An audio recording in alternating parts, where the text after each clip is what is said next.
Alguém levantou a mão?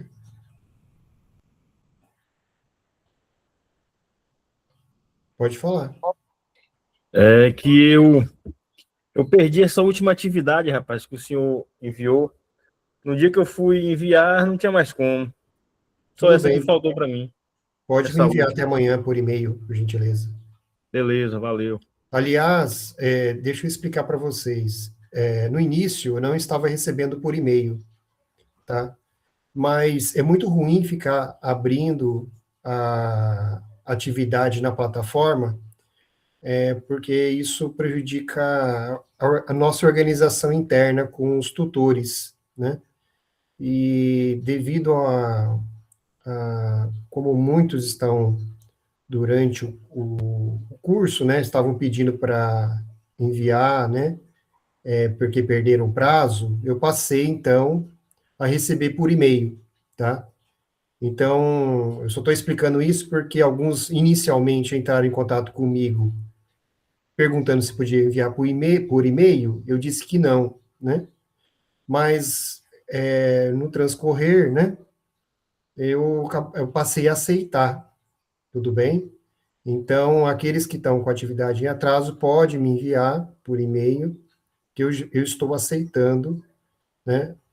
E falta mais uma atividade, que é a atividade do esquema que eu já compartilhei com vocês, mas eu estou recebendo a partir de hoje até quinta-feira. Vou lançar essa nota, que é o esquema do TCC, né? Aquele formulário, vou pedir para vocês preencherem e me enviarem por e-mail até quinta-feira. Depois de quinta-feira, eu vou lançar na planilha de notas e vou compartilhar com vocês as notas, tanto por e-mail quanto na plataforma do AVA. E peço que verifiquem as notas, se as notas foram atribuídas, se correspondem às atividades enviadas, né? Porque pode ser que aconteça, né, que alguém tenha enviado uma atividade e não foi atribuído nota, né? Então, peço que verifiquem. E teremos um tempo aí, na semana que vem, para aqueles que não enviaram, possam enviar novamente, né? Essa foi uma orientação da coordenação do curso de especialização, tá? Então, a partir de quinta-feira, eu divulgo a planilha com as notas.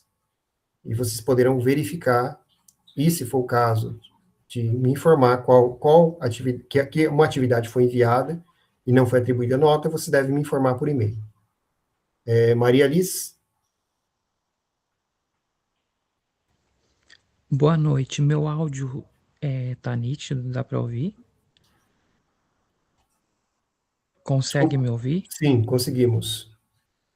É, alguns alunos falaram no grupo que existiria uma atividade para ser feita sobre um vídeo. Isso. Isso É, estava como planejado, que Maria me. Liz, inicialmente no plano de curso, estava lá no plano de curso. Eu mudei de ideia, tanto é que eu nem informei vocês sobre isso. E eu Ah, tá. tirei a produção do vídeo, né, da última trilha, mas consta lá no plano de curso. Mas não vai ser necessário o envio do vídeo, tá bom? Tá. A dúvida era só essa. Ok. Vamos aguardar, porque a gente combinou de iniciar às 19h30, né? Ainda são 19h24. Se alguém tiver mais alguma dúvida, a gente pode ir conversando.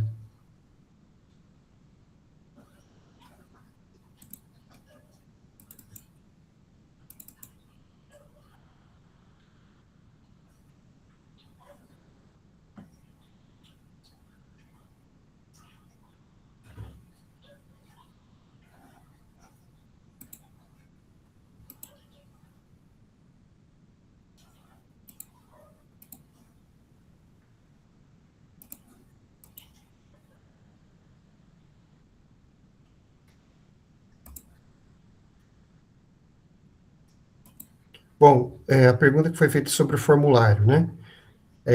Eu vou abrir no AVA um campo, né, com informações sobre o envio do formulário. mas o envio deve ser feito para o meu e-mail, porque quem vai, eu vou receber os formulários, eu vou lançar as notas e não os tutores, e vou lançar as notas da planilha de nota que eu vou compartilhar com vocês, e, e vou dar uma devolutiva em resposta aos e-mails que vocês me enviarem, né, do formulário, com sugestões para o TCC de vocês.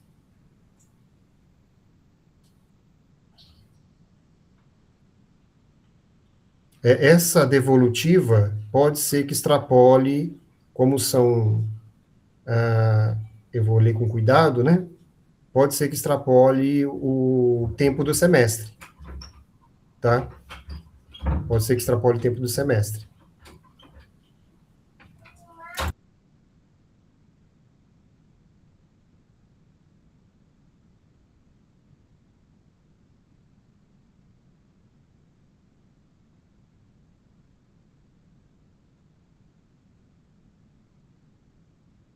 Oi, professor, boa noite. Boa noite. É porque tá tendo uma queda de energia aqui onde eu moro, né? E tá muito difícil aqui, mas aí eu vou acompanhar a aula, tá? E sobre esse negócio de atraso, é porque eu tava sem acesso ao sistema, doava. Mas eu consegui, eu mandei por e-mail, tava sem acesso. Aí eu perdi o prazo de colocar a atividade, mas eu vou estar atento, tá bom? Tudo bem, mas eu peço que você me envie até amanhã, você consegue? Eu vou fazer esforço, professor. Eu tô só vendo se tá tendo uma queda de energia aqui direto, mas aí se eu observar que eu Ah, tô indo, entrando, sair de aula, eu vou... tá certo. Me envie por e-mail. Você tem meu e-mail, né? Eu tenho. Uhum.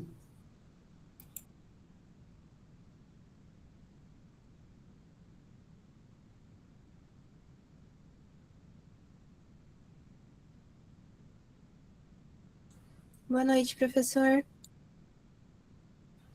Boa noite. Boa noite, Rubia.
Bom, Então, vamos ao nosso último encontro, né? Inicialmente, eu tinha planejado um encontro a cada trilha, mas depois eu mudei, eu achei que fosse mais produtivo vocês realizarem uma atividade por semana e a gente realizar encontros em bloco. Então, e esses encontros em bloco sintetizamos em 3 encontros, né, que reuniram temas das atividades. Então, nós temos hoje o nosso último encontro, que reúne, então, as atividades de método e estrutura do TCC de vocês.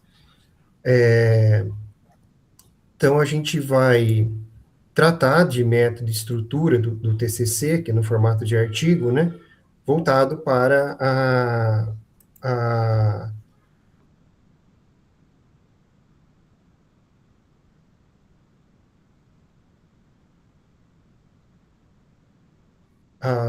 artigo em filosofia, né? Vimos que em filosofia cada filósofo tem a liberdade de definir seu próprio método, né? Dentro da sua própria filosofia, dentro da organização, no interior, né, da teoria proposta pelo próprio filósofo. Diferente nas ciências, né, que existem métodos que são compartilhados, comuns, né, compartilhados entre os cientistas, né?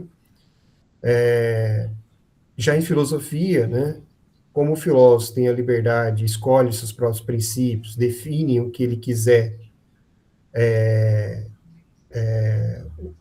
no interior da sua própria teoria, né, ele também tem a liberdade de definir o seu próprio método no interior da sua teoria. Então, existe uma diversidade de métodos em filosofia, né? Mas, de uma maneira mais simples e básica, né? Em filosofia, em uma pesquisa em filosofia, se você não assume, né, um método mais específico de um filósofo ou de uma corrente filosófica, por exemplo, né, um método hermenêutico, né, um método estrutural, né, ou um método de um filósofo, né, por exemplo, o método genético, no caso da epistemologia genética de Jean Piaget, né, você pode assumir o método de um filósofo, né, ou o método de uma corrente filosófica que envolve vários filósofos, né, mas a gente pode também assumir um método mais geral, né. O que seria esse método mais geral? Que os trabalhos em filosofia são trabalhos de leitura e análise de texto, né? É um método, é uma pesquisa bibliográfica, né? É uma pesquisa bibliográfica de leitura e análise de texto, né? Agora, existem pesquisas, em geral, as pesquisas filosóficas em filosofia, né, são assim, né? Não tem muito segredo, né? Pode ser que alguma pesquisa em filosofia tenha uma parte, já vou passar para vocês, né, tem uma parte empírica de levantamento de dados empíricos, né, de coleta desses dados e tratamento desses dados, né, que depois é feita, então, uma investigação conceitual, né. Por exemplo, em pesquisas que envolvem, por exemplo, ensino de filosofia, pode ser que uma parte dessa pesquisa tenha levantamento de documentos, ou uma pesquisa, entrevista com grupos, né, não sei, pode ser que seja possível, né? Mas, em filosofia, para caracterizar um trabalho filosófico, é necessário que a pesquisa seja bibliográfica, né? Da natureza do trabalho filosófico, né? Quem levantou a mão? Professor, fui eu, Sim. desculpa. É porque eu queria avisar para o senhor, eu não sei se o senhor está com a intenção de gravar a aula, ela não está sendo gravada.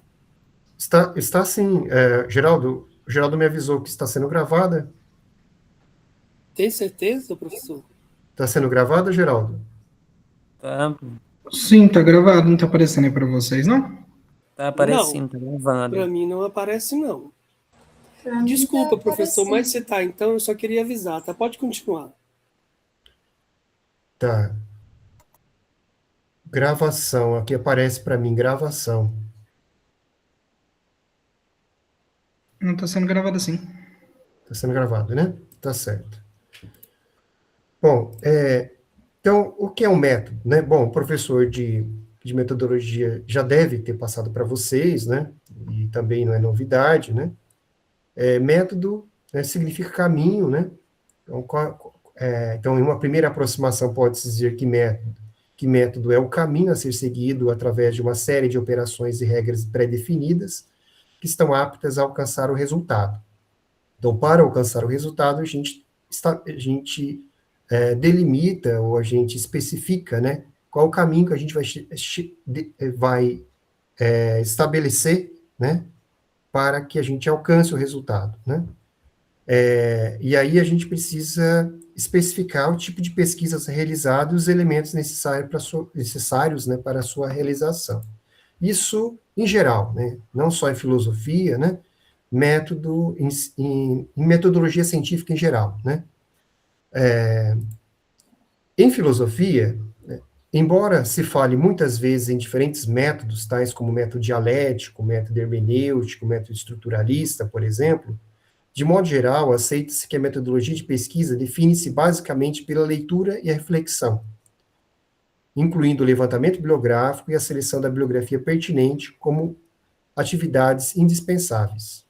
Então, um projeto em filosofia, se você colocar assim, que a metodologia é de natureza bibliográfica, né, com levantamento dos textos necessários e a análise desses textos, né, não foge muito disso, né. Então, a pesquisa em filosofia, ela é essencialmente bibliográfica. Então, a pesquisa bibliográfica, o que é a pesquisa bibliográfica? É aquela que se realiza a partir do registro disponível decorrente de pesquisas anteriores em documentos impressos, como livros, artigos, teses, mas não só mais impressos, né, porque na época do Severino ainda a internet, né, estava ainda migrando, né, dos documentos impressos para, hoje tudo é digitalizado, né, mas não só documentos impressos, né. Então, as revistas hoje, por exemplo, as revistas acadêmicas, dificilmente são impressas hoje, né, são todas online, né. Então, utiliza-se de dados ou de categorias teóricas já trabalhados por outros pesquisadores e devidamente registrados. Então, registrados em quê? Em livros, em teses, em dissertações, né, em artigos. Os textos tornam-se fontes dos temas a serem pesquisados. Então, a fonte do filósofo não são dados empíricos, né? A fonte do filósofo são esses documentos bibliográficos, né? Então, o filósofo, né, nós em filosofia, né, ou aqueles, se a gente vai fazer uma pesquisa em filosofia, a gente, então, recorre à pesquisa bibliográfica, né, a esse conjunto de fontes que eu acabei de mencionar, né, livros, teses, dissertações, artigos, né. O pesquisador trabalha a partir das contribuições dos autores, dos estudos analíticos constantes dos textos. Assim, de modo geral, a natureza de investigação em filosofia inclui levantamento bibliográfico com seleção da bibliografia adequada do referencial teórico adotado. Seguem exemplos de textos sobre metodologia na área de filosofia. Então, como a gente elaboraria uma metodologia em filosofia? Vou dar um exemplo aqui, que, por exemplo, eu extraí da minha dissertação de mestrado, né? A pesquisa de natureza bibliográfica, com leitura e análise e fichamento dos escritos e obras de Jean Piaget no original em francês. Um colega aqui, um professor, na sua tese de doutorado, ele escreveu assim, aqui no curso de filosofia da UFRB: a prática de leitura será uma atividade constante nessa pesquisa, sendo de caráter filosófico, é também eminentemente teórica. Cumpre destacar que em nossa metodologia de pesquisa assumimos a produção de notas de leitura dirigidas pelo plano de redação como componente indispensável ao trabalho de pesquisa. Se é uma pesquisa empírica, né, então, como eu já falei para vocês, o detalhamento é necessário você detalhar, né? Então, exige um maior detalhamento de como essa pesquisa, e principalmente quando lida com seres humanos, né, ou com animais, né? E aí tem todo um cuidado de como será essa abordagem com seres humanos, com os animais, né? No cumprimento também de princípios éticos da pesquisa, e aí tem todo um cuidado de que essa pesquisa, a metodologia que vai ser detalhada, como é que vai ser a coleta desses dados, né? E o respeito aos princípios éticos, né? Isso passa por uma comissão, né? Que é um comitê de ética que vai garantir, né? O cumprimento desses princípios éticos. Então, tem todo um processo de elaboração, detalhamento, né? De coleta, de tratamento desses dados, né? De como isso vai ser feito, se é entrevista, se como esses dados vão ser tratados, né, de modo estatístico. Então, é um outro tipo de trabalho, né? E no caso envolvendo animais e seres humanos, né, tem que se garantir o cumprimento, né, de princípios éticos, como, por exemplo, no caso dos seres humanos, né, a preservação da identidade, né, dos participantes da pesquisa, dentre outros princípios, né? No caso dos animais, também a preservação da vida desses animais, ou de que maneira esses animais vão ser pesquisados, né, para garantir a sua integridade, né, enfim, né, então existe uma comissão dentro da universidade que analisa, e a pesquisa só pode iniciar após a análise, né, da comissão de ética, que garante esses princípios, né, que não é o caso da filosofia, né, numa pesquisa em filosofia. Em filosofia não é possível traçar um único método como fundamento para a investigação filosófica. Existem diversos métodos filosóficos, como a gente já viu, né? O hermenêutico, o dialético, o estruturalista, o analítico. A gente não viu o método intuitivo, mas também existe método intuitivo. Sobre a diversidade de métodos em filosofia, observa Kossuth no livro Elementos para a Leitura dos Textos Filosóficos. Com efeito, por definição, parece-me que toda obra filosófica, esta é uma característica da sua gênese, né? Elabora ou pretende elaborar as condições de sua própria validade e, portanto, anuncia as próprias regras da leitura que pode fazer dela. É o que o Granger diz, que é o que a gente aprendeu com o Granger, né? O Granger também é da escola francesa, que é a mesma escola do Kossuth, né?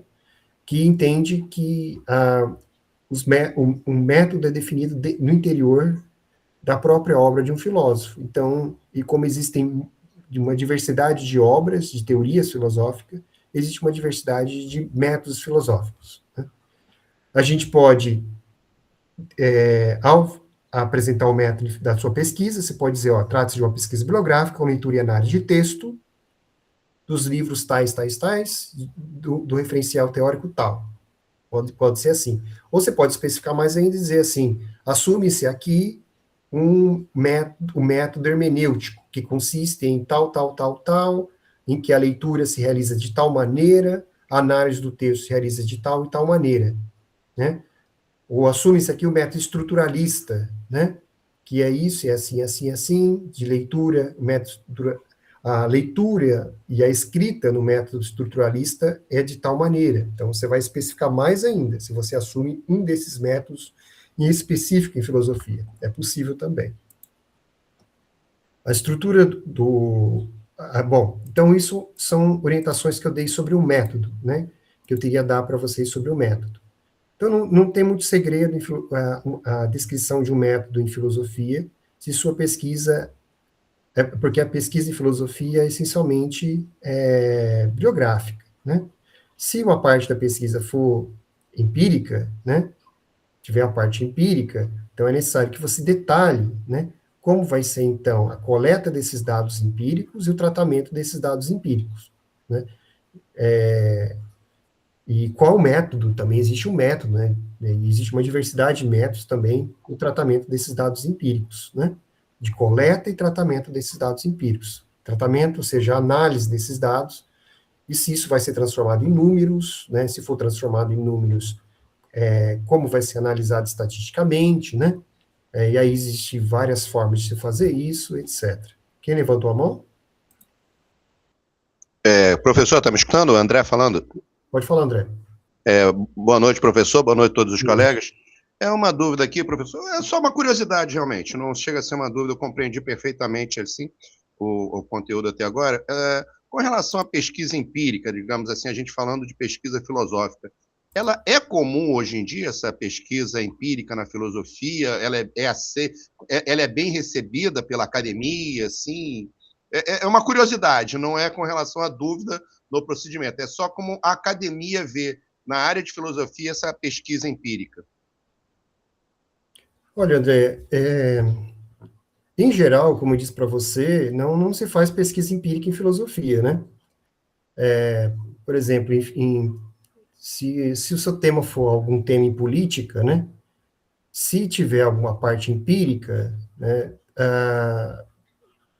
Eu diria que o trabalho talvez deixe de ser filosófico, né? Para se tornar um trabalho sociológico, né? Então, se for... porque o que caracteriza o conhecimento filosófico é a sua análise metaconceitual, né? Então, é o que a gente viu com o Granger, né? Se você concorda também com o Granger, né? Então, o filósofo, ele resgata, né, o que os filósofos anteriores disseram, né? Claro que o filósofo está atento às questões contemporâneas, né? Só que ele não vai fazer um levantamento de dados, né? Não vai colher esses dados, mas ele vai procurar dar sentido e significado a essas questões contemporâneas, né? No sentido de buscar uma visão de totalidade das coisas, tá? Foi o que a gente viu com o Granger. Agora, é possível, sim, existem pesquisas, né? Por exemplo, eu estou dando um exemplo, né? Pesquisa no ensino de filosofia, né? Você pode fazer, acho que é possível você, dependendo do tema da sua pesquisa, né? Você fazer um levantamento da legislação, né, mesmo assim, é uma pesquisa bibliográfica, né, por exemplo, talvez um estudo de caso, não sei, né, eu acho que é possível, você faz um estudo de caso sobre as escolas de um município tal, no que se refere ao tema do currículo, né, como a filosofia aparece no currículo daquele município, né, e a partir daí, né, você tira conclusões, né, a partir daí, qual é a ocorrência, de que forma a filosofia aparece no currículo daquele município, né, estou dando um exemplo, né, e a partir daí você faz uma discussão mais ampla, né, sobre a importância do ensino de filosofia, a história, como a filosofia, né, historicamente, se coloca no currículo do ensino médio, então aí você já está fazendo uma discussão mais ampla, né, a partir de um estudo de caso, né, e aí você pode mostrar, né, como seria possível, né, uma outra forma de a filosofia se colocar nesse currículo, dado as suas limitações, né, e aí você pode fazer sugestões, enfim, né, é possível. Então, você vai nos documentos, né, nos documentos, você pode, das escolas, né, você pode, talvez, no projeto pedagógico da escola, algo assim, né,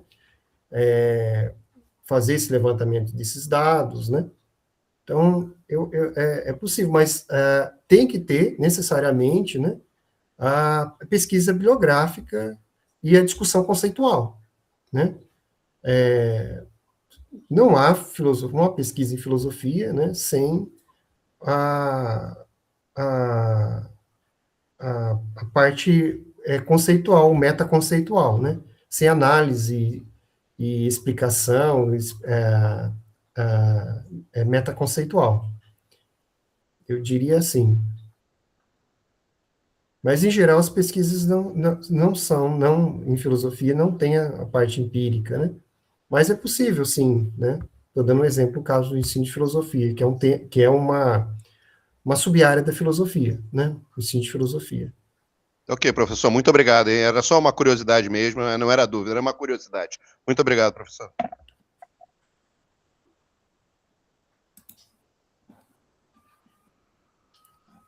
Bom,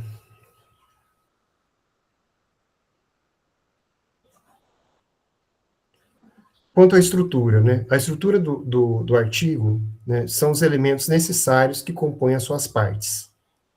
Mas como repartir o artigo em suas partes fundamentais e necessárias? Basicamente, um artigo, como todo trabalho acadêmico, deve conter uma parte introdutória, o desenvolvimento e a conclusão. Então, todo trabalho acadêmico, ele tem essas partes, né? Tem que ter uma parte introdutória, e depois, onde você introduz o tema, e problematiza o tema, né? No caso do artigo, essa parte ela é bem curta, né? Se fosse um trabalho monográfico, né, já envolve algumas páginas, né?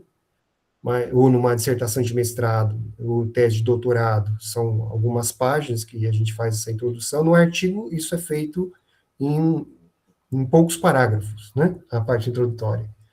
O desenvolvimento, que é o desenvolvimento dos tópicos, né, necessários, né, para o aprofundamento da questão que você está discutindo, né, e a conclusão tem que ter uma conclusão. Não adianta você introduzir algo, desenvolver os tópicos centrais, né, e aí você não conclui nada, né.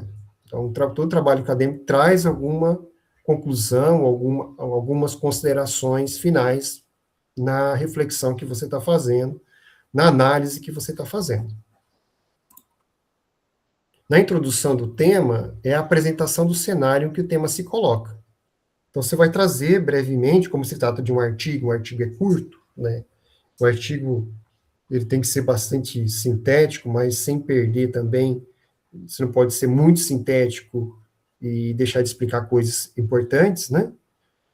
Então, o artigo é um espaço curto, né, de não menos que, não sei, não menos que 14 páginas, e não mais que, aí depende de cada revista, né, mas dificilmente hoje se produz um artigo com mais de 30 páginas, né, em filosofia, pelo menos, né, as revistas não aceitam mais artigos com mais de 30 páginas, em geral, né. Então, é um espaço curto para que você desenvolva, né, uma reflexão, uma análise, né. No caso da introdução, então a introdução ela tem que ser também bastante direta, objetiva, né, sintética. Então, a introdução então, o que você vai trazer na introdução, como vocês já sabem, né. Na introdução, vocês vão trazer o tema, contextualizar o tema, né. Então, a introdução do tema propriamente dita implica que se designe o campo preciso de interrogação no qual o tema se inscreve.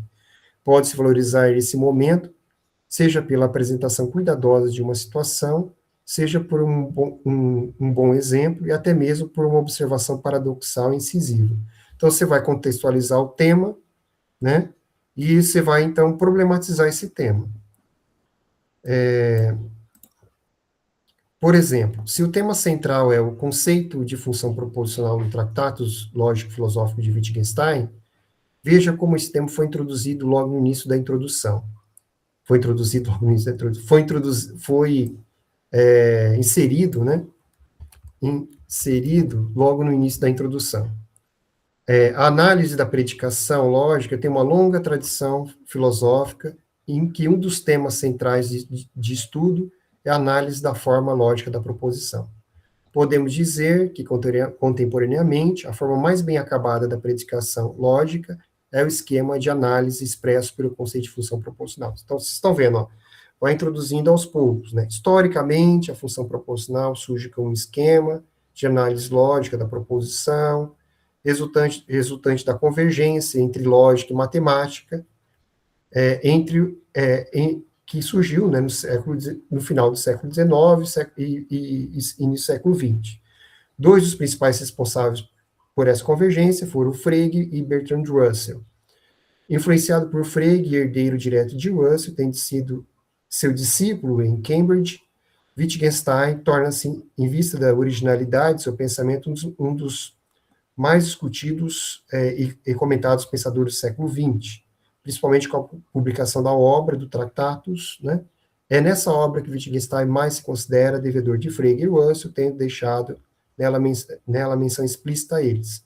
Então, você vê, vai introduzindo aos poucos, né, o conceito de função proposicional, insere ele, né, esse conceito, esse tema, né, em autores importantes, depois traz o Wittgenstein, a obra que vai aparecer, esse conceito, né.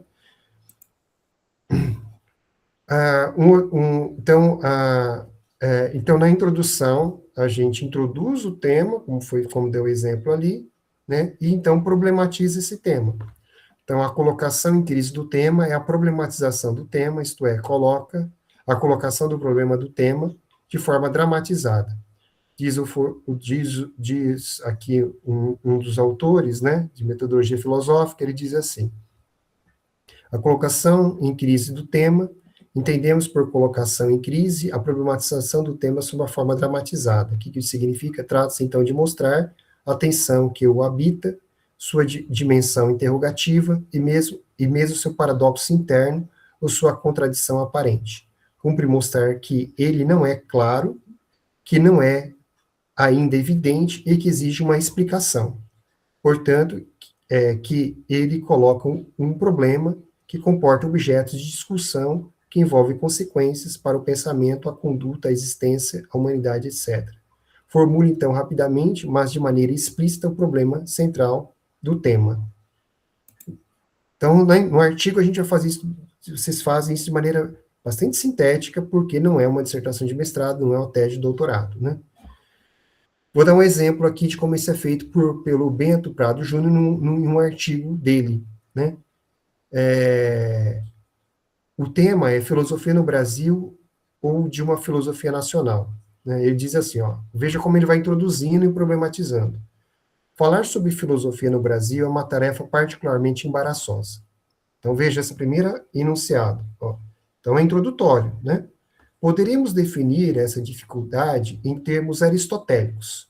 Como saber o que é uma coisa se não sabermos ao certo se ela é? Essa dificuldade fundamental soma-se outra, mais geral, relativa ao próprio sentido da noção de filosofia nacional.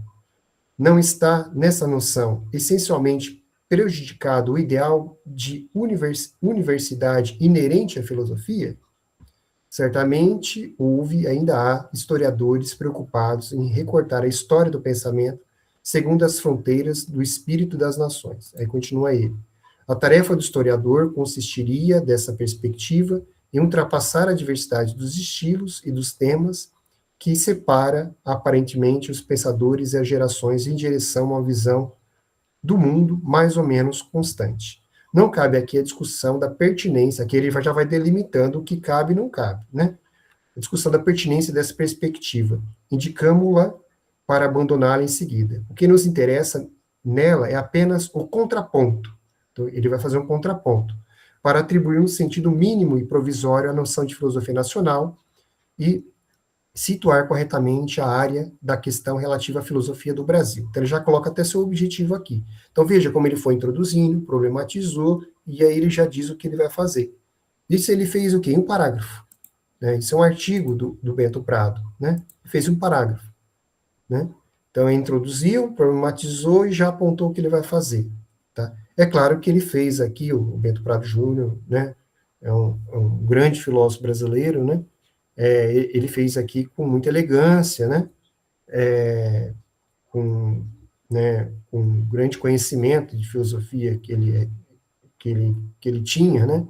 Então, o jeito dele escrever, né? Mas a gente pode ser mais direto, mais objetivo, né? Mas é sempre assim, a gente introduz, né? Falar sobre filosofia no Brasil é tarefa particularmente embaraçosa. Então, veja como com essa primeira frase, ele já traz o leitor para o escopo que ele quer discutir. E aí ele vai, então, caminhando para a problematização, que ele está interessado, e como daí ele gera, então, o que ele traz o leitor para aquilo que ele quer discutir. Qual é o seu objetivo, que é a parte final desse texto. Então, é um exemplo, né, um excelente exemplo de introdução, né, em um artigo, né. E na introdução é muito importante, isso eu falei isso para vocês, né, a formulação da interrogação. Então, não basta apenas problematizar, né, mas colocar em crise um tema, né, mas elaborá-lo em forma de pergunta, né. Então, a formulação da interrogação, ela acaba no sentido de terminar a colocação em crise através do enunciado das questões que é necessário estabelecer para apresentar as condições, os dados e objeto de discussão do problema filosófico. A formulação da interrogação não deve ser simplesmente mecânica e vazia. Ela deve ter uma relevância que mostre a importância de ser investigada.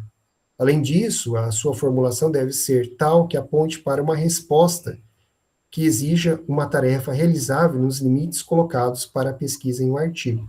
Então, veja que, num artigo, você pode elaborar uma questão, mas nem toda questão em filosofia você vai conseguir, aliás, a maioria das questões de filosofia, você não vai alcançar uma resposta definitiva. Você pode apresentar uma reflexão, ou uma resposta possível, né, ou um caminho possível, né, mas dar uma resposta definitiva, isso também é muito difícil em filosofia, né? Dar uma resposta definitiva para uma grande questão, ou para uma questão que você está analisando, né? Então, inclusive nas considerações finais do seu artigo, na conclusão, né, a gente vai ver o que a gente coloca, né? A gente vai ver mais para frente. Mas, como o trabalho em filosofia é um trabalho de reflexão, né? Então, você pode apresentar um caminho possível, ou uma análise possível, né? Porque existem muitos caminhos, né? O que você pode argumentar que o seu caminho, que o que você está propondo, né, possui uma sustentação racional e muito bem argumentada, né?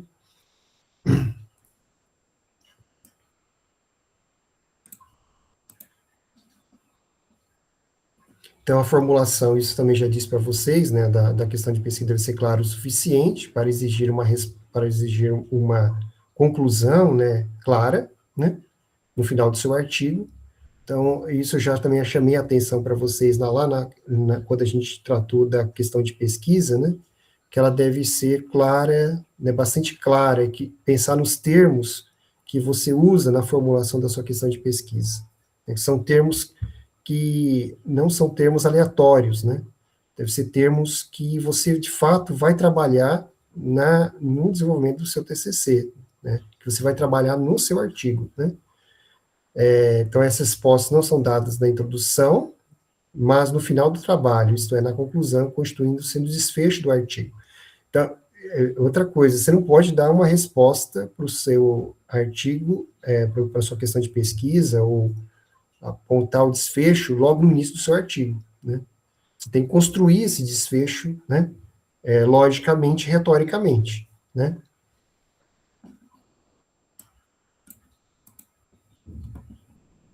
Evite afirmações, na introdução também, né, uma orientação que evitar afirmações universais e vagas, por exemplo, em todos os tempos, os homens, né, sempre, em toda parte, indagou-se sobre. Então, são afirmações muito comprometedoras, né? Você está dizendo que todo mundo, né, sempre, né? Então, não é recomendável a gente iniciar, né, uma introdução assim, né? O problema que vamos tratar é uma das questões mais importantes, dos mais interessantes da filosofia. Então, outra coisa que também deve se evitar numa análise, né, no artigo, é o uso de adjetivo, né? Então, o mais importante, né,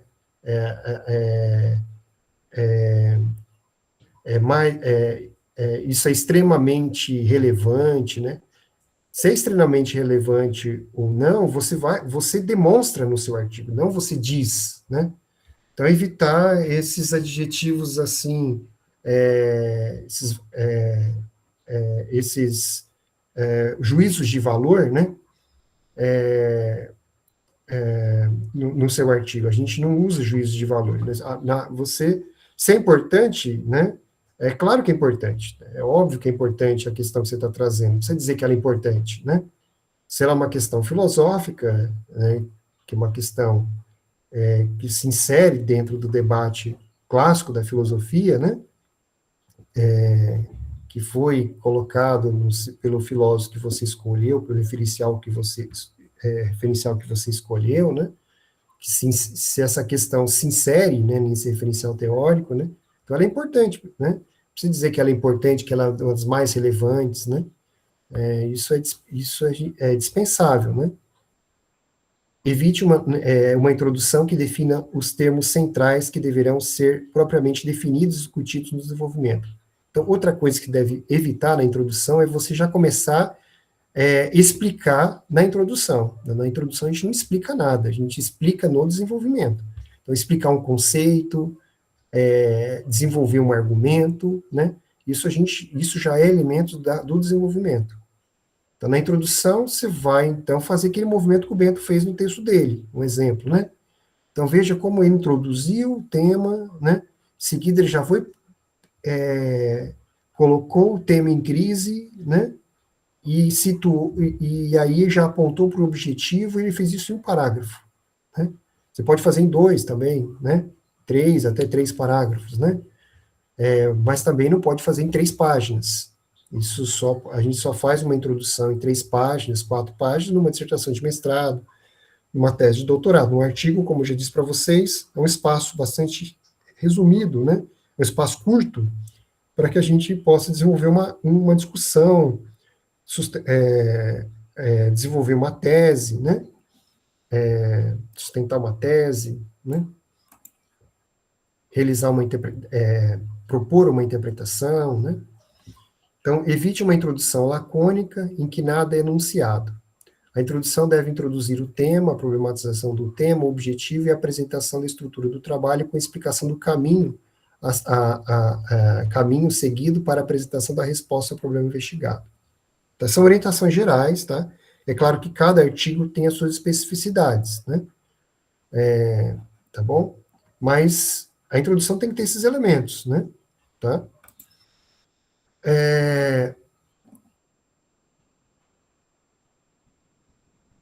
Bom, isso eu já disse. Agora, em relação ao desenvolvimento, né? Um desenvolvimento deve comportar várias partes constituídas de vários parágrafos, buscar a simetria e o equilíbrio do conjunto e subconjuntos. Então, um desenvolvimento, né, ele tem que ter partes, né? E essas partes são divididas em conjuntos e subconjuntos. E essa divisão, né, recomenda-se, né, que ela seja simétrica, né, ou mais ou menos simétrica, né? Não precisa ser exatamente simétrica, né? Porque ficaria estranho você apresentar uma seção com 2 parágrafos e a outra seção com 2 páginas, com 3 páginas, né? Fica assimétrico, né? Então, você tem que buscar um equilíbrio da divisão, né, no desenvolvimento do seu trabalho. Então, se uma seção tem 2 páginas, procure na outra seção, né, que ela tenha mais ou menos isso, né? Então, que a divisão seja mais ou menos equilibrada, né? A divisão que você vai fazer no seu desenvolvimento. O desenvolvimento, como o próprio nome diz, é o desenvolvimento. Você vai, então, entrar nos meandros, né, do seu trabalho. Então, explicar os conceitos, se for o caso, né, analisar um argumento, né, então suas premissas, né, de que modo as premissas levam à conclusão, né. Então, você vai analisar ponto a ponto, ser bastante cuidadoso, trazer as citações para fundamentar a sua análise, né. Então, de fato, você vai entrar no trabalho, né, no desenvolvimento. E aí, você não pode fazer um todo corrido. Imagina, você faz 15 páginas num texto sem divisão, né? Então, a divisão é importante, que ela ajuda também a separar, né, os grandes tópicos, né, do desenvolvimento. Então, você tem que pensar de que maneira você pode fazer isso para tornar mais apresentável para o seu leitor, né? Então, você tem que pensar, quando você está escrevendo, que você tem um leitor, né? E você tem que se colocar no papel do seu leitor e sempre procurar fazer esse descentramento, né? Olha, como que o meu leitor compreenderia se eu colocasse assim? E se fosse de outra maneira, né? Será que se eu colocar o título dessa sessão assim, de fato ela expressa o que está no texto, né? Se eu explicar o conceito assim, o assado, né? Será que o meu leitor vai entender? Será que eu não preciso colocar exemplos aqui? Então, se eu for colocar exemplo, qual exemplo que é melhor, né? Então, qual o melhor exemplo? Então, tudo tem que ser muito bem pensado, né? E aí eu fiz no esquema de estrutura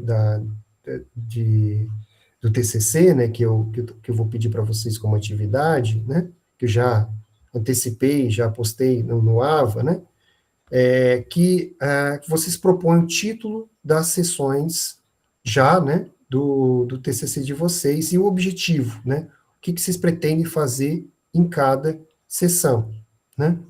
Então, o título, né, de qualquer coisa, seja o título do artigo ou o título das sessões, né, a ideia do título é que seja a síntese do texto. Tá? A síntese máxima do texto, de um texto, é o título, né? Então, o título deve conter a síntese do que está ali, né? Seja o título do artigo, seja o título da sessão, né? Então, pense muito bem quando você for propor um título, né? E novamente, né, as palavras que ocorrem no título, né, devem ser as palavras que foram, de fato, trabalhadas, né, discutidas, analisadas, né, os conceitos que aparecem no título, devem ser os conceitos que, de fato, foram analisados no seu texto, seja no texto da sessão, seja no título geral do artigo, né, então pense muito bem de que forma você vai elaborar esse título, né, das sessões aqui no caso, né. Eu vou dar um exemplo, né, eu estou dando um exemplo aqui de um TCC que eu orientei na graduação, né. Então, a amplitude epistemológica e ontológica das lógicas não clássicas. Esse é o título do trabalho de um aluno, né. Então, o que a gente primeiro falou, que esse aluno primeiro apresentou, né, na sua sessão. Então, ele fez a introdução, né, onde ele introduz, né, ele introduz o tema, problematiza e diz o que vai fazer no artigo, né. Em seguida, né, para tratar, veja que ele quer tratar da amplitude epistemológica e ontológica das lógicas não clássicas. Então, primeiro ele precisa falar o quê? Dos princípios da lógica clássica. Quais são os princípios da lógica clássica? O que é a lógica clássica? Quais são os seus princípios, né, centrais, né? Em seguida, né, depois de ter apresentado a lógica clássica, seus princípios, né, quem introduziu a lógica clássica, né, o que é a lógica clássica, na outra sessão ele então vai falar das lógicas não clássicas, né, o que são as lógicas não clássicas, né? E na outra sessão, então, ele vai, depois de ter passado pela lógica clássica, seus princípios, depois de ter apresentado as lógicas não clássicas, a gente só pode falar de lógicas não clássicas se a gente falou antes de lógicas clássicas, de lógica clássica, né? Então, né, feito isso, a gente vai ter condições, então, né, ele teve, então, condições de falar, então, da amplitude epistemológica e ontológica das lógicas não clássicas. E aí ele, então, a partir daí, ele fez essa discussão, e aí, então, ele extrai conclusões a partir daí, que são as considerações finais. Um outro exemplo, né? Um outro TCC, Contribuições da Epistemologia Genética para o Ensino de Lógica em Filosofia para Crianças e Adolescentes no Ensino Básico. Na sessão, tem a introdução, mesma coisa, né? Introduz o tema, problematiza o tema, né? Diz o que vai fazer no artigo, e aí, então, ele primeiro vai falar como a epistemologia genética é pouco conhecida na filosofia, né, diferentemente de outros filósofos, né, então, mais clássicos, né, Wittgenstein, sei lá, Karl Marx, né, então, a gente sentiu a necessidade de apresentar alguns conceitos elementares da epistemologia genética de Piaget, na seção 1. São conceitos estruturantes, de maneira sintética, né. Em seguida, a gente trouxe, né, que é o raciocínio na criança no operatório concreto. Depois, o raciocínio do adolescente no operatório formal. E aí, em seguida, ele pôde, então, né, discutir sobre o ensino de lógica para crianças e adolescentes. Então, compreendido como a criança raciocina no operatório concreto, compreendido como o adolescente raciocina no operatório formal, a gente, então, pode falar de ensino de lógica para crianças e adolescentes, né? No ensino básico, né? Então, como é um TCC, né, é bem geral também, né, um TCC, diferente de uma dissertação de mestrado ou uma tese de doutorado, que é uma discussão mais específica, né? Então, aí, então, a gente tira as considerações finais a partir daí, né? Então, foi necessário, para falar das contribuições da epistemologia genética em filosofia para crianças, né? É necessário passar, antes, falar das noções, sentimos que é necessário, né? Falar das noções de epistemologia genética, dos conceitos elementares, falar do raciocínio da criança no operatório concreto, e apresentar, né, o raciocínio do adolescente no operatório formal. Tá? Então, a pergunta que a gente faz é: quais são os elementos necessários para atingir o objetivo que eu quero atingir? Que eu preciso passar por eles, né? E aí, eu queria trazer para vocês, né, alguns princípios básicos para a escrita do desenvolvimento, né? Que está no livro de metodologia filosófica, né? Desses autores. É um livro clássico de metodologia filosófica. Depois, se vocês quiserem, posso passar para vocês o livro completo, em PDF, né? Esses autores vão falar de alguns princípios, né, básicos para a escrita do desenvolvimento. O primeiro princípio, né, que é um princípio que nos ajuda a escrever o desenvolvimento, a desenvolver a escrita, né, do desenvolvimento, é o princípio da progressão. O que é o princípio da progressão? Então, dizem os autores, né? Progressão, já que o pensamento deve mostrar como pouco a pouco se constrói, como engendra a si mesmo, como produz seus objetos para buscar uma resposta, essas tarefas pertencem à arte da argumentação. Então, o princípio da progressão, né, é onde você vai apresentar gradativamente, né, quais são os argumentos que sustentam uma tese que está presente ali, né? Então, mostrar pouco a pouco como se constrói, né, aquilo que você quer mostrar, né? Então, o princípio da progressão é você partir de noções mais simples, né? E aí você vai, então, apresentando os argumentos que permite você sustentar aquela tese que está em discussão naquela sessão que você está discutindo, né? Na parte que você está analisando, né? O princípio da continuidade pois o pensamento deve se apoiar nas fundações, descrições, definições, análise dos pontos de doutrina que vai estabelecendo ao longo de seu itinerário, né? Então, o princípio da continuidade é onde a gente vai apresentar as definições, né? Os pontos centrais de uma doutrina, né?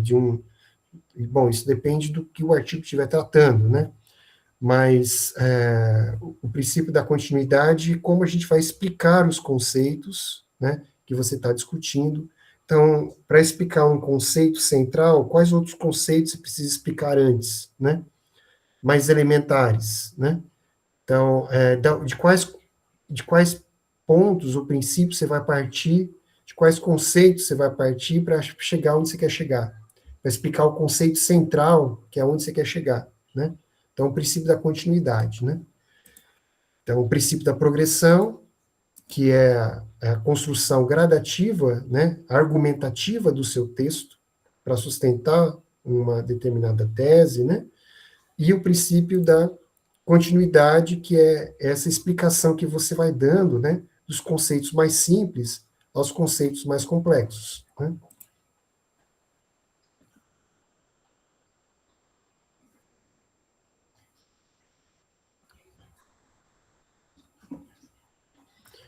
E aí os autores vão então apresentar os seguintes critérios, né, para a construção de um texto, né? Primeiro critério, né, é a explicação dos termos do tema. Então, o tema, ele vai trazer para vocês, né, o seu tema que você escolheu, ele vai trazer conceitos centrais, né? Então você precisa explicar esses conceitos. Então, em que momento você vai explicar esses conceitos do seu desenvolvimento do seu trabalho? No início, né? Ou mais para frente? Se for mais para frente, quais são os outros conceitos que você precisa explicar antes, né? Isso é a explicação, é o critério da explicação dos termos do tema, né? Destina-se essencialmente a um trabalho de explicação dos termos do tema, das razões pelas quais o tema é colocado. Deve-se encontrar aí os exemplos, o conteúdo para boa compreensão do problema, né? Então, quando você for explicar um conceito, né, também o que é muito importante, eu acho que mostra que você compreende aquilo que você está explicando, né, a definição que você está explicitando, o conceito que você está explicando, né, é trazendo exemplos, né. Então, como esses exemplos vão aparecer no seu texto, né. Então, trazer exemplos ajudam também, né, a trazer um texto mais didático, né, de modo que o seu leitor, que você está imaginando que vai ler o seu trabalho, né, consiga compreender aquilo que você está dizendo, né. Tem exposição dos argumentos, né. Então, as teses apresentadas devem se apoiar em argumentos precisos e dar ensejo a raciocínios sustentados por empréstimo a textos precisos dos autores. É o que se chama de trabalho da justificação. Justificar é fundamentar racionalmente, mostrar os credenciais de toda afirmação, expor as razões que se tem para pensar o que se diz. Aí é justo, é legítimo, né? De que maneira é justo, de que maneira é legítimo. Isso significa argumentar, dizer por que o autor tem razão de sustentar sua tese, apresentar os argumentos que ele emprega. Então, é a parte argumentativa do seu texto, né, que tem a ver com aquele princípio, né, com o princípio da progressão, né. Então, você tem o princípio da progressão, né, é o princípio da escrita, né, que você vai construindo gradativamente a sua escrita, né, argumentativamente, né.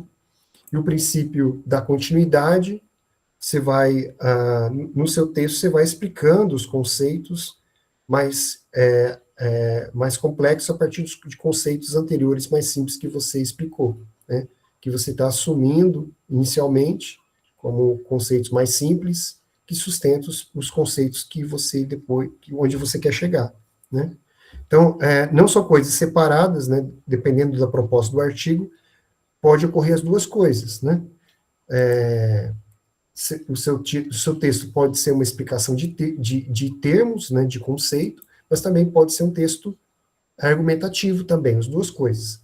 Mas pode ser também um texto mais argumentativo, explicativo, né, em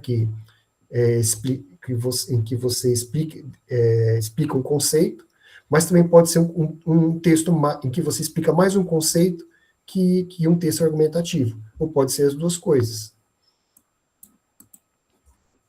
Pode ser um texto também, que é interessante, né, que você confronta críticas das ideias.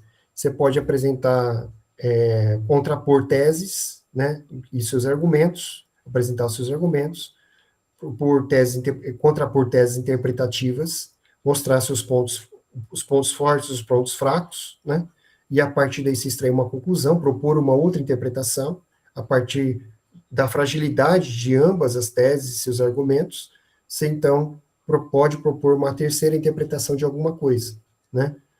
De um conceito de um filósofo, por exemplo, né? Enfim, né? Então, isso é uma confrontação crítica das ideias, né? Então, convém mais a confrontação, a discussão crítica das ideias dos pontos da doutrina. Se trata... bom, então, né, em relação à conclusão, é isso, né? A conclusão só retomando, né? Ela é dividida em partes, né? Ao dividir as suas partes, pense no que é realmente necessário, né? Quais são os elementos necessários que você precisa destacar no seu texto em blocos, né?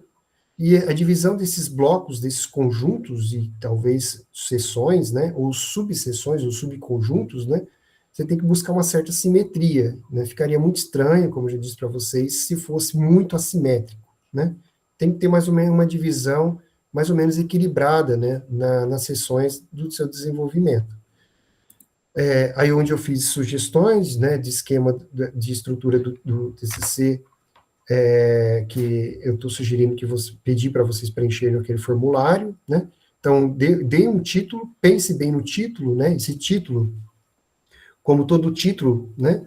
Esse título dessa sessão, dessas sessões, como todo título em geral, tem que ser a síntese do seu texto, daquele texto. Ele tem que ser bem sintético, expressar aquilo que você está dizendo no seu texto. O objetivo te ajuda, você delimitar o objetivo a cada sessão, te ajuda a não fugir da proposta do que você quer fazer naquela sessão, né?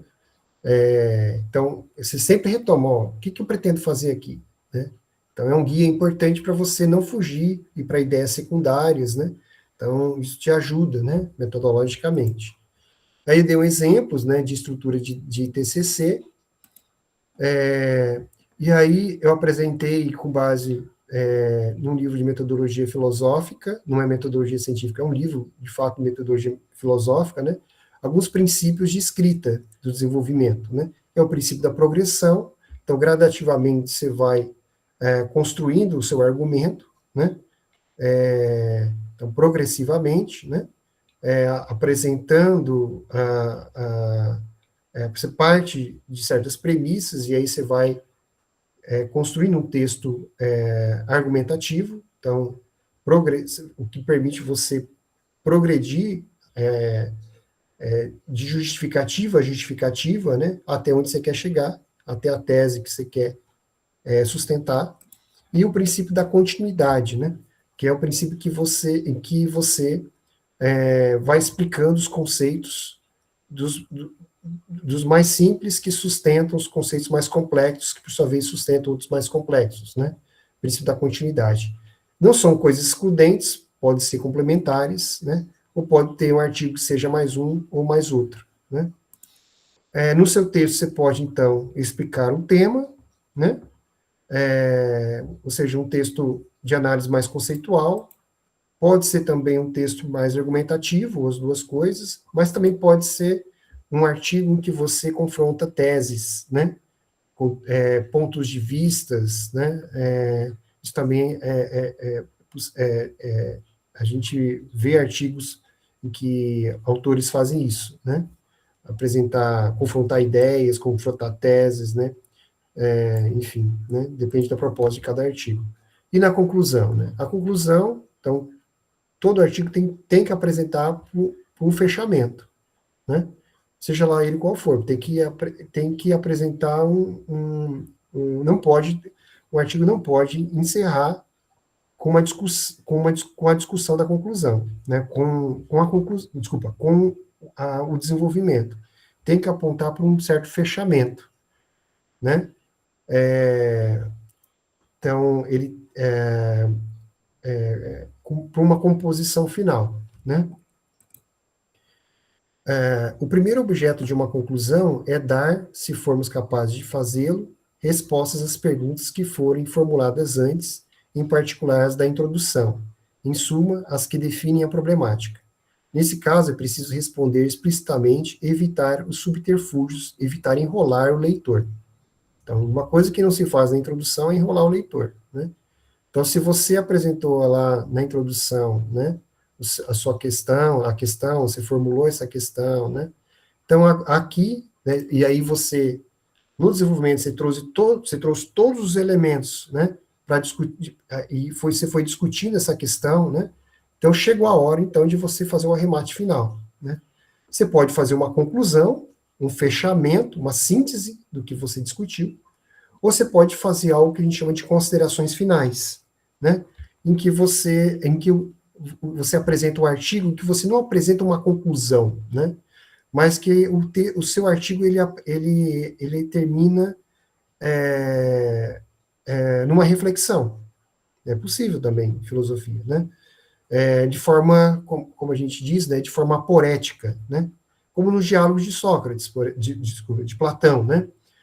Alguns dos diálogos de Platão, eles não terminam numa conclusão, né? Não termina um fechamento, né? Ele termina aberto, né? Termina com uma reflexão e não finaliza numa tese, né?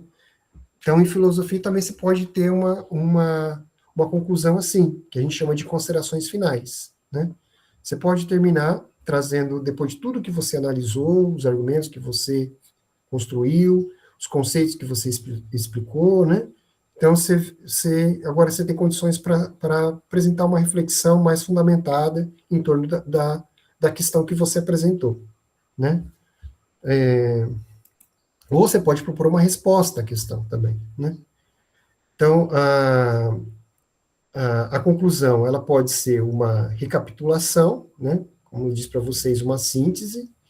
Em primeiro lugar, far-se-á uma recapitulação, um balanço, e não um resumo do itinerário percorrido, uma recordação dos saberes obtidos pela investigação, o que foi aprendido desde o início da instrução quanto ao problema filosófico. Então, você vai fazer um balanço, não exatamente uma síntese, né, mecânica, né, mas um balanço do que você fez, né. Então, isso seria uma conclusão bem modesta, né. Uma abordagem final da problematização, essa abordagem final deve apontar para uma resposta consistente, fundamentada na análise realizada no desenvolvimento. A seguir, dar-se-á uma resposta explícita às questões formuladas na introdução, em particular se o tema não formular pergunta, como no tema noção, ou a pergunta feita pelo próprio tema. O autor deve pôr as cartas na mesa, dizer as coisas de maneira determinada e precisa, e não omiti-las ou submergi-las num discurso hesitante. Então, é possível uma conclusão assim, né? Você pode ser mais incisivo, né? E propor uma tese final, né? Uma resposta à questão que você colocou, né? E você pode fazer uma avaliação final, é um outro perfil de conclusão, que a gente chama geralmente de considerações finais, né? Nessa etapa da conclusão, o autor poderá propor novas questões, apresentar seu ponto de vista sobre as teses analisadas e discutidas, propor uma nova tese ou interpretação. Em sua postura mais ousada, deve estar fundamentada na análise realizada no trabalho.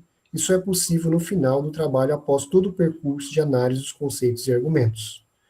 Então, aqui, a tese que você apresentar, né, que você propor, né, ela não pode ser lançada assim, do nada, né, ela tem que ter sido construída no seu desenvolvimento, né, e aí, né, você propõe, então, né, nas suas considerações finais, né, você analisa as teses, né, nas considerações finais, você apresenta esses diferentes pontos de vista e você, então, aponta para a sua tese que você está, né, a sua interpretação, né?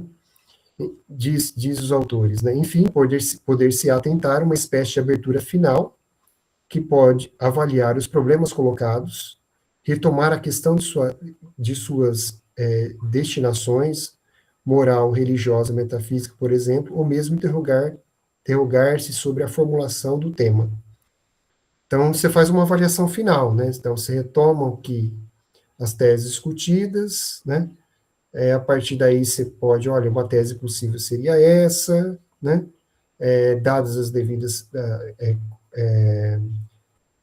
proporções, né?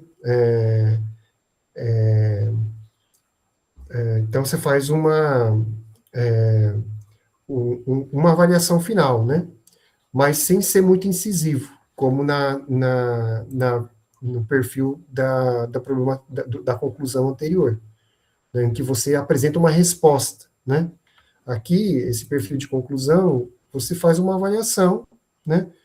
Olha, existe esse ponto de vista, então, com esses argumentos, né? Esse ponto de vista com esse argumento, então, né? Dados o problema desse ponto desses argumentos, desse ponto de vista, e desse argumento, desse ponto de vista, uma interpretação possível é assim, mas essa visão também é uma das visões possíveis, porque pode também, enfim, aí você faz uma avaliação final, né? O que a gente não pode falar na conclusão, né? Evite introduzir novas ideias. Então, isso é uma orientação clássica em conclusão, né? Que a gente aprende lá no ensino médio, né? Uma conclusão, nunca você pode introduzir uma ideia a ideia, você não pode introduzir uma ideia nova, né? As ideias que você coloca na conclusão, né, no fechamento da conclusão, todas elas precisam ter sido discutidas no desenvolvimento, tá? E evite a ampliação vaga da discussão.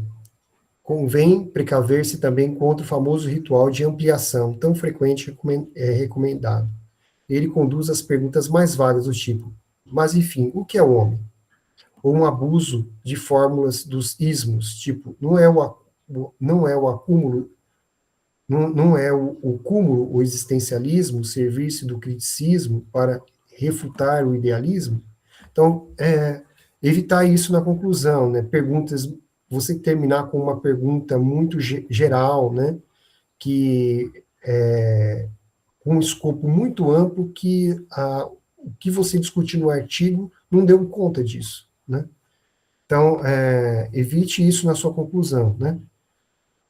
Então, basicamente, não introduza novas ideias, né? E não termine a conclusão com questões muito amplas, né? Você pode terminar a sua conclusão com uma questão, mas a questão tem que ter sido, ela tem que ser restrita e dentro do escopo do que você analisou no seu trabalho, no seu artigo, né?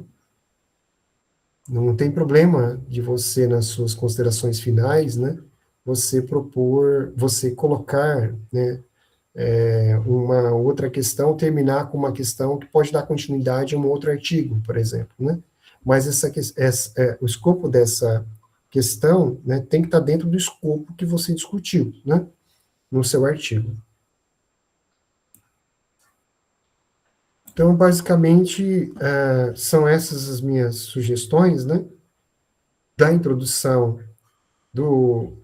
na verdade, sobre método e estrutura, né, de um artigo, né, sobre método, né, as orientações, e sobre estrutura da introdução, do desenvolvimento à conclusão, sugestões, no caso da estrutura, de como esquematizar um artigo, né, e também de como orientações de metodologia filosófica, né, de como gerais, né, de como iniciar a escrita de um artigo, né, a partir do esquema que você elaborou, né. Então, o que você vai falar na introdução, o que você vai falar, o que você vai apresentar no desenvolvimento, as subdivisões, né, e na conclusão, né, o que apresentar na conclusão e o que não apresentar na conclusão. E aí eu deixo em aberto para vocês perguntas, discussão.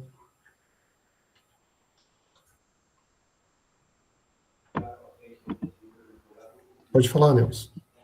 Professor, eu entrei com 10 minutos de atraso, deu para entender realmente a estrutura que o senhor pede, né, para o formulário, e que também com relação à orientação para o trabalho final, né, do TCC na próxima etapa.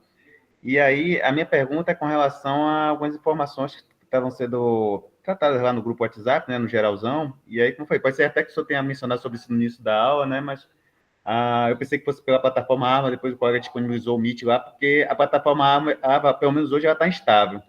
E aí, pelo que foi comentado lá no grupo, a proposta seria preencher esse formulário que o senhor encaminhou o modelo já, né? preencher com essas etapas que já foram colocadas, né, na plataforma Moodle, e aí encaminhar para o senhor. Só que esse encaminhamento ele será pela própria plataforma AVA ou vai ser o formulário encaminhado via e-mail? E uma Por outra e-mail. pergunta, além dessa, né, com relação ao formulário, a data dele, né, limite para poder fazer o encaminhamento, e eu vi que os colegas discutiram lá também que tem parece que um vídeo, né, pelo menos no planejamento, né, para socializado lá. Vai ter realmente esse vídeo para uma atividade, também o encaminhamento aí vai ser pelo AVA, porque, assim, dependendo do prazo, se for o caso, tanto o formulário quanto o vídeo, e a plataforma estiver estável ainda, aí para ver uma alternativa. Tá, o envio é feito como está orientado como está orientado no próprio formulário, né, é feito o formulário deverá ser enviado para o meu e-mail, né? Então, você vai colocar, existe até o título de como você vai enviar para o meu e-mail, né, com o seu nome, né, acho que, se não me engano, é formulário, esquema, TCC, tracinho, o seu nome, acho que é isso, pelo que eu me lembro. E eu estou pedindo para que me envie até quinta-feira. Eu vou, se o AVA voltar amanhã, eu vou colocar essa informação na plataforma, né, no AVA, eu vou colocar essa informação lá, dizendo que é para enviar o formulário tal, esse formulário, para o meu e-mail, né? Sobre o vídeo, né, não vou pedir mais o vídeo, apenas o formulário, que é a última atividade. O formulário é a reunião de tudo que vocês fizeram até agora, tá? Professor, eu tenho que colocar exatamente, se eu mudei de ideia em relação ao tema, se eu mudei de ideia em relação o meu problema de pesquisa, né? Eu posso colocar nesse formulário? Sim, pode. É a oportunidade que você tem, né, depois de ter assistido às aulas, né, você refletiu sobre o que você já fez na atividade que você já enviou, você pode, então, enviar no formulário as suas últimas alterações. Vocês vão enviar, né, até quinta-feira, né, então, por que eu estou colocando até quinta-feira e não uma semana, né? Até a semana que vem, porque é simples, né? Você só vai reunir o que você já fez, colocar no formulário e me enviar. E aí eu vou lançar as notas, né? E a devolutiva dos formulários, né? Eu mesmo vou fazer em resposta aos e-mails ao e-mail que vocês me enviarem, né? Só que essa devolutiva, talvez eu não consiga dar dentro do semestre, né, porque são muitos, né, mas eu vou dar um a um. Mas as notas, né, eu vou divulgar na semana que vem, na planilha, e vocês vão poder verificar a planilha. Se tiver alguma atividade que vocês enviaram, né, e não consta na planilha, vocês vão poder me enviar novamente por e-mail, que eu vou lançar na planilha. Tá? Então, vocês vão ter um tempo, após a divulgação da planilha, para verificar se as notas estão corretas, né? E eu vou especificar isso, acho que 2 ou 3 dias depois da divulgação da planilha, né? Vocês vão poder entrar em contato comigo por e-mail, professor, enviei tal atividade, não posso na planilha, posso enviar novamente, né? Aí vocês me enviam novamente, eu lanço na planilha, tudo bem?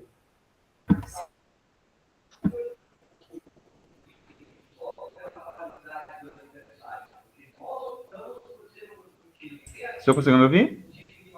Sim. Ele é avaliativo também, né? Além das etapas? Sim. Ah, certo. E aí ele, na verdade, é o fechamento já do componente, né? Não haverão mais aulas, Sim. né? Pronto, Isso mesmo. Obrigado. Hoje é o nosso último encontro. Mais alguma dúvida? Professor, muito obrigado, viu? Eu que agradeço, Rúbia. Fico feliz e a gente vai se encontrar no outro semestre, porque eu concorri ao edital, né? E eu estarei disponível para orientação. Ai, que bom!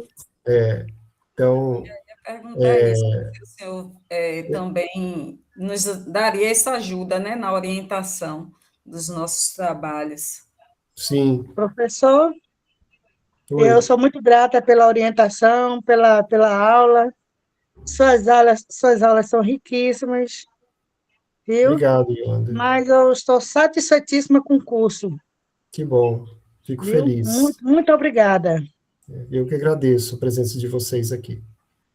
Mestre Rafael, eu levantei a mão, é Fabiano quem fala. Pode falar, Fabiano. Mestre, apenas uma dúvida. No tópico referencial teórico, o senhor exige que nós usemos uma argumentação mais longa ou seguiremos o modelo da trilha, que o senhor pediu apenas a menção de 5 obras referenciais e uma argumentação de no máximo 5 linhas sobre cada uma. Nós vamos seguir nesse trabalho final a mesma exigência ou será uma argumentação maior? Na verdade, não peço uma argumentação no referencial teórico, é só apresentar o seu referencial teórico.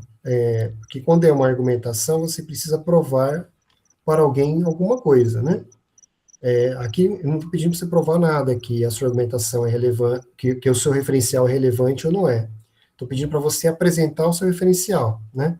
Então, qual é o autor, ou quais são os autores, e qual é a obra, ou quais são as obras que você está utilizando, e por que você está utilizando, é só isso.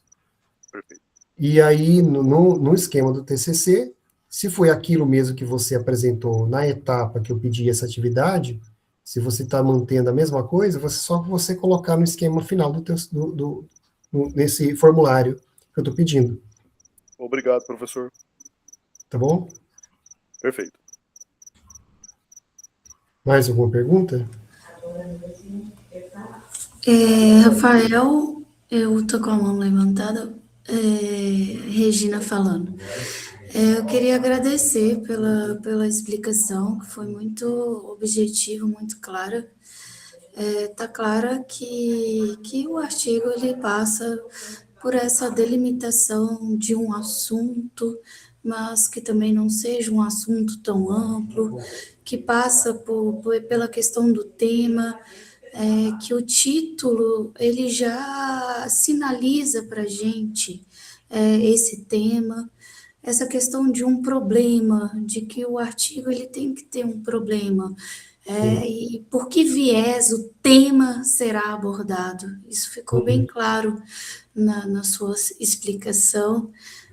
A questão também da hipóteses, esse encaminhamento do problema, como que se dá essa hipótese, os argumentos que serão utilizados, quais que são os conceitos, ou conceito, eu acho que um artigo a gente precisa dessa delimitação, justamente para demonstrar a demonstração da hipótese,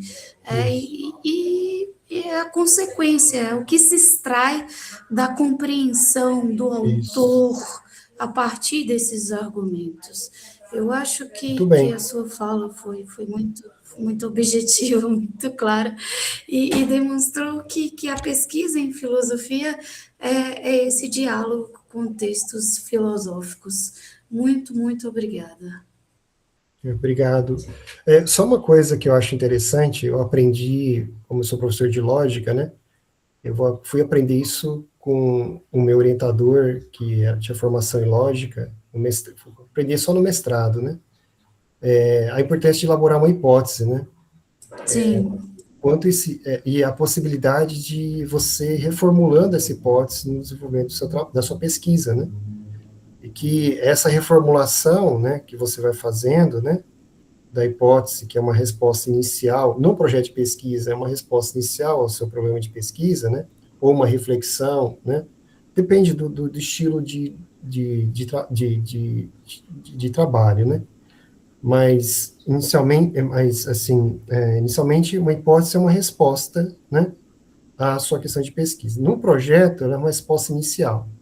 Então, você vai amadurecendo na pesquisa, depois conforme você vai pesquisando, lendo, né, escrevendo, a sua hipótese que vai sendo reformulada, ela vai servir como elemento para a escrita da sua conclusão, né? Então, eu acho muito, muito interessante, eu aprendi isso, né? Como uma orientação metodológica. Oi? Só para tentar, você então está falando da hipótese enquanto uma suposição que é diferente de uma pressuposição. Bom, vamos lá. O que eu estou chamando de hipótese aqui, no projeto de pesquisa, é uma resposta inicial à sua questão de pesquisa, né? Com a pesquisa concluída, a sua hipótese se torna uma tese, né? Que é o elemento da sua conclusão, né? Agora, em lógica, né? Em matemática, né? O conceito de hipótese é diferente, né? Em lógica, em matemática, né? A hipótese, né? É da onde você parte, né? E a tese é aquilo que você quer provar, né? Então, a hipótese são as premissas, né? No caso de um argumento, né? A hipótese são as premissas e a tese é a conclusão, né? É diferente, né? Em matemática ou em lógica, né? A hipótese é aquilo que se assume como verdadeiro e a tese é aquilo que você quer provar, né? O que eu estou chamando aqui de hipótese, né? É a resposta inicial à sua questão de pesquisa, que você começa, quando você formula um problema de pesquisa lá no seu projeto de pesquisa, você pode propor uma resposta, mesmo que seja inicial, imatura ainda, né? E aí, conforme você vai pesquisando, você vai reformulando essa hipótese, e ela se torna, então, uma tese do seu trabalho, né? Ótimo, obrigada. Não sei se foi claro, mas... Foi sim, muito. Professor? Sim. É só para confirmar, naquele formulário que o professor mandou para nós, a data de entrega estava para dia 7, então foi adiado para quinta-feira. Isso, para quinta-feira. Tá bom, só isso, muito Tá bom? obrigado. Obrigado pelas aulas. Se precisarem de... Obrigado, Marcelo. Se precisarem de mais tempo, o prazo máximo, posso estender o prazo máximo para até domingo, tá? Não mais que isso, tá bom? Se ficar, eu sei que muitos de vocês trabalham, né? E quinta-feira talvez fique muito, muito em cima, mas eu posso receber até domingo no máximo, né? Tá bom? Professor, depois de encerrar a disciplina do senhor, o senhor sabe qual é a data de retorno para a disciplina do trabalho de conclusão de curso, que já é do próximo semestre? Olha, eu não saberia dizer exatamente, precisaria olhar o calendário da pós-graduação da UFRB. Se vocês tiverem paciência, eu posso olhar aqui rapidamente. Se bem que, não sei se... acho que até o site da UFRB está instável, né? Deixa eu ver aqui. Quando eu consultei a plataforma AVO e não consegui entrar, eu consultei o site do UFRB e também não consegui entrar. Deixa eu ver aqui.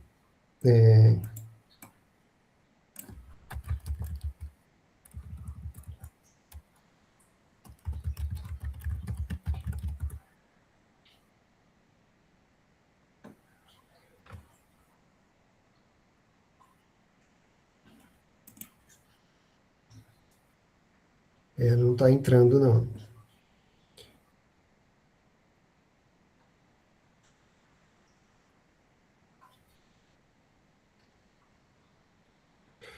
Vamos ver se eu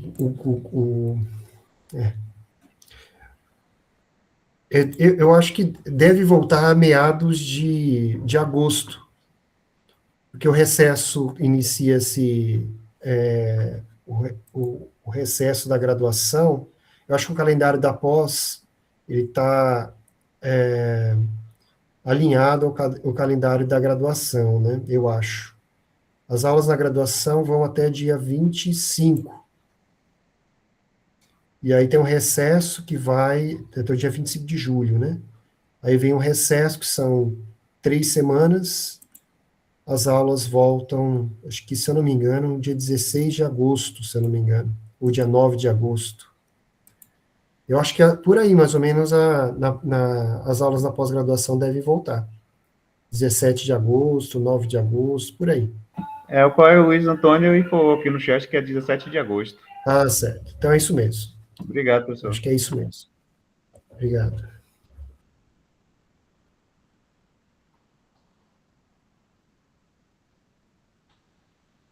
Então, acho que a gente pode encerrar por aqui. Eu agradeço, né, a participação de vocês e obrigado. E aí vamos, então, para a próxima fase, que é a escrita do TCC. Eu não sei como é que vai ser feita a divisão dos trabalhos, né, de orientação, né, mas aqueles que têm temas em filosofia da ciência, lógica, né, que se interessam por esses temas, né, filosofia da linguagem, epistemologia, teoria do conhecimento, eu me coloco à disposição para orientar. Tá bom? Então, um abraço e até a próxima. Tchau. Até mais, professor. Obrigado. Obrigada. Obrigado. Obrigada, professor. Boa noite, Tchau. pessoal. Obrigada também, boa noite. Boa noite.